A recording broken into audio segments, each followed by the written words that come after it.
एक तरफ हिंदुस्तान की वो सड़क जिसकी तुलना अमेरिका और कनाडा जैसे देशों से होती है, और एक तरफ ये सड़क जिसकी व्यवस्था ना तो किसी देश से की जा सकती है और ना किसी देश से करनी भी चाहिए, क्योंकि जो इस समय की व्यवस्था है हिंदुस्तान में कि सड़क पर ये पशु धरना देते हैं, ये किसी भी देश में नहीं हो सकता होगा। खासकर कोई भी हो, पर हमारे हिंदुस्तान में होता है। हमारे हिंदुस्तान में ये भी होता है कि आवारा पशु कई लोगों की जान भी लेते हैं, कि आवारा पशु खेतों में, दिन में तो खेतों में रहते हैं और रात में इन सड़कों पर। क्या वो वजह हो सकती है कि इन आवारा पशुओं पर कोई नियम कानून नहीं लाए जाते? हाल ही में रीवा प्रशासन द्वारा कोई नियम एक लाया गया है कि आवारा पशुओं को गौशालाएं भेजे जाएंगे, पर अगर ये नियम है तो ये आवारा पशु यहाँ क्यों? ये सबसे बड़ा सवाल है कि इन आवारा पशुओं के चलते कई हादसे होते हैं, कई लोग अपनी जान भी गंवाते हैं, पर वहीं ज़िला प्रशासन के द्वारा अभी तक इन आवारा पशुओं पर कोई ठोस कानून नियम लागू नहीं किए गए हैं। अगर मान के चलिए, अगर एक आवारा पशु के कानों पर उसका आईडी होता है, उसका प्रमाण होता है, तो उसे तो गौशाला भेज दिया जाएगा, पर जिन आवारा पशुओं के कानों पर वो आईडी नहीं होगी तो उनका क्या किया जाएगा? क्या वो ऐसे ही बैठेंगे? मैं आपको दिखा दूं, चलती हुई विजुअल कैमरामैन को बोलूँगा कि इन आवारा पशुओं के कानों पर आईडी नहीं है। पास से दिखा दीजिए, इन आवारा पशुओं के कानों पर आईडी नहीं है। बाकायदा आप एक एक आवारा पशुओं को दिखा दीजिए कि इन आवारा पशुओं पर आईडी नहीं है, प्रमाणित ही नहीं है कि आवारा पशु किसके हैं।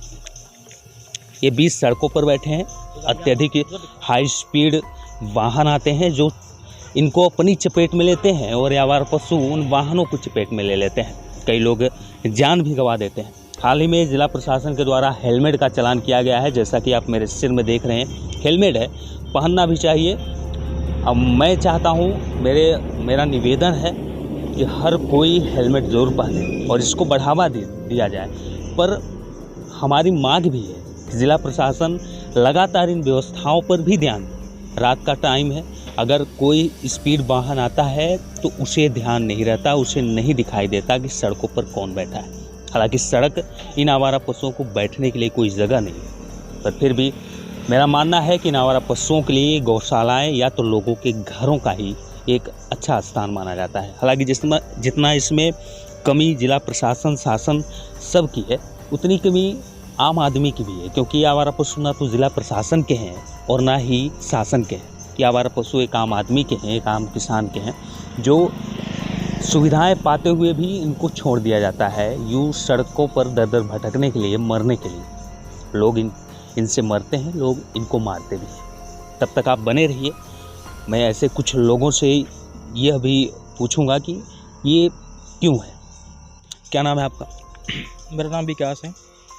जैसा कि आप देख रहे हैं, जो स्थिति इस समय देख रहे हैं, एक तरफ हिंदुस्तान की वो सड़कें जिनकी तुलना अमेरिका, कनाडा जैसे देशों से होती है, और एक तरफ ऐसी व्यवस्था है। क्या कहेंगे ऐसी व्यवस्था पर?